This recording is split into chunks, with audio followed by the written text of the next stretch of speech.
सुप्रभात छात्रों। कक्षा 12 की हिंदी क्लास में आप सबका स्वागत है।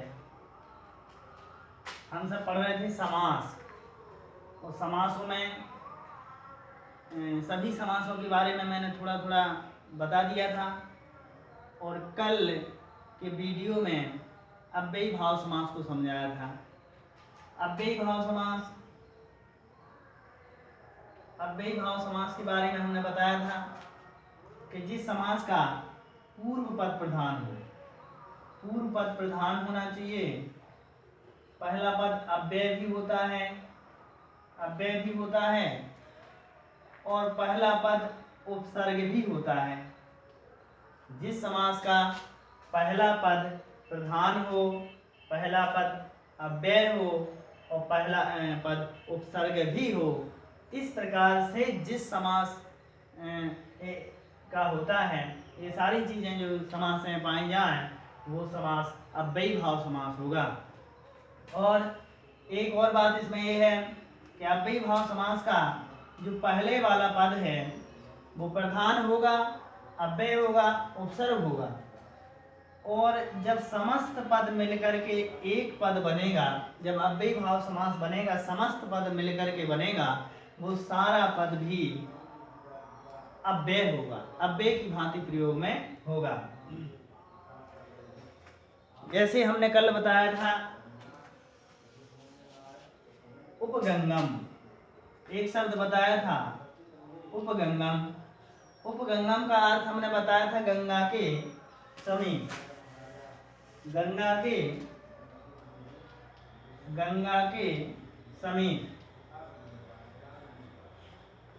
के समीप। अब इससे सिद्ध होता है, दो पद हैं, पूर्व पद और उत्तर पद जो होते हैं, पूर्व पद और दूसरा होता है उत्तर पद।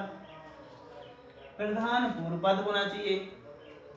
तो पहला पद इसमें उप है और दूसरा पद गंगम है। गंगम का अर्थ हुआ गंगा और उप का अर्थ है समीप, यानी गंगा के समीप।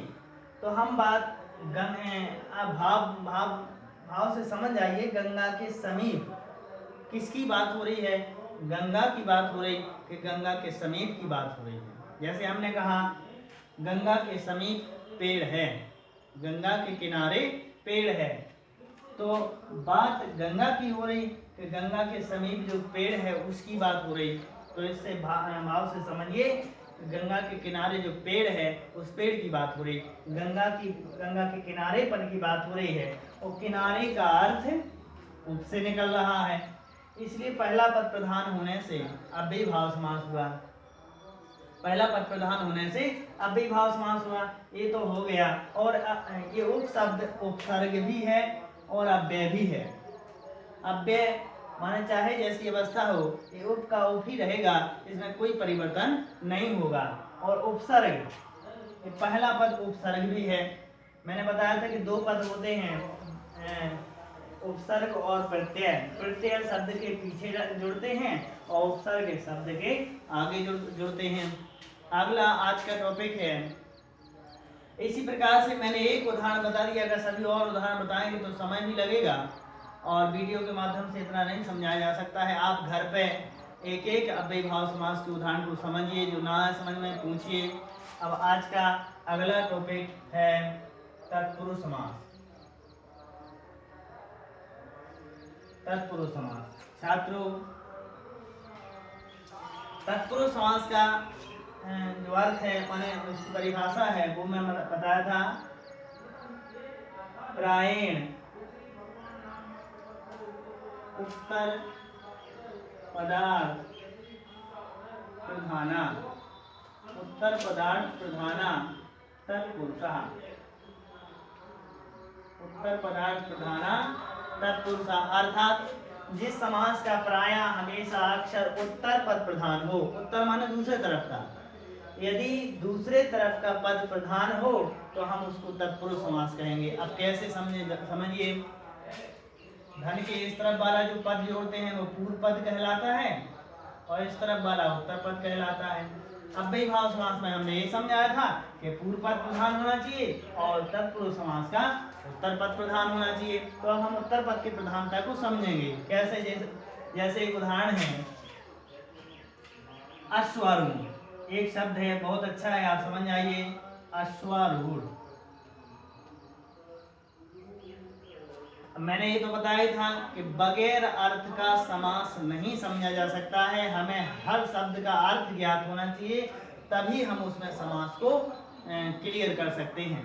तो इसमें अश्वारूढ़ का अर्थ क्या है? इसमें दो शब्द हैं, एक है अश्व, एक शब्द है अश्व, और एक शब्द है दूसरा, यहाँ आभड़ा छिपा है तो आरूढ़, एक शब्द है आरूढ़।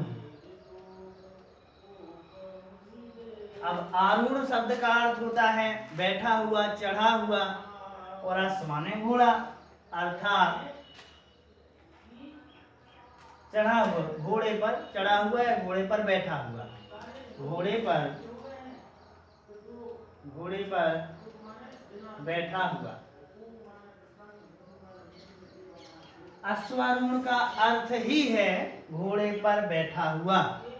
तो समझ जाइए कि हम बात घोड़े की कर रहे हैं कि घोड़े पर बैठा हुआ, जैसे अश्वारूढ़ का अर्थ है घोड़े पर बैठा हुआ, जो घोड़े पर बैठा हुआ आदमी है वो अश्वारूढ़ है। और मैंने आपसे कहा अश्वारूढ़, तो आप घोड़ा ना समझ के जो घोड़े पर बैठा है उसको समझोगे, यदि आपको अर्थ आता होगा तो।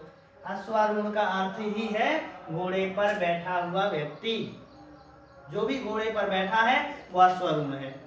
अब मैंने आपसे कहा कि जाओ उस अश्वारूढ़ को बुलाओ, तो अश्वारूढ़ को बुलाओगे तो आप घोड़े को ना बुला करके उस व्यक्ति से कहोगे कि आप आइए। तो अश्वारूढ़ का अर्थ है घोड़े पर जो व्यक्ति बैठा है, और उसका दो शब्द हैं, एक अश्व है एक आरूढ़ है। तो अश्व माने तो घोड़ा होगा, घोड़ा की प्रधानता नहीं है, घोड़ा की बात नहीं हो रही है, घोड़े पर जो बैठा व्यक्ति है। आरूढ़ का अर्थ है बैठा हुआ, तो जो बैठा है उसकी चर्चा हो रही है, इसलिए दूसरा पद प्रधान आरूढ़ है। मैंने कहा अश्वारूढ़ समझ जाओगे जो घोड़े पर बैठा हुआ व्यक्ति, और उसी को बुलाओगे उसी को समझोगे, तो उस घोड़े पर बैठा हुआ जो व्यक्ति है उसका अर्थ इस आरूढ़ से निकल रहा है, और आरूढ़ सब यहाँ दूसरा है, और दूसरे पद की ही बात हो रही है, तो दूसरे पद की प्रधानता होने से, उत्तर पद प्रधान होने से तत्पुरुष समास हो गया। अब इसी प्रकार और भी अन्य उदाहरण है, आप घर पे लगाइए, समझिए, उनका अर्थ समझिए, जो ना समझ में पूछिए। ठीक है, समझ में आ गया होगा, धन्यवाद।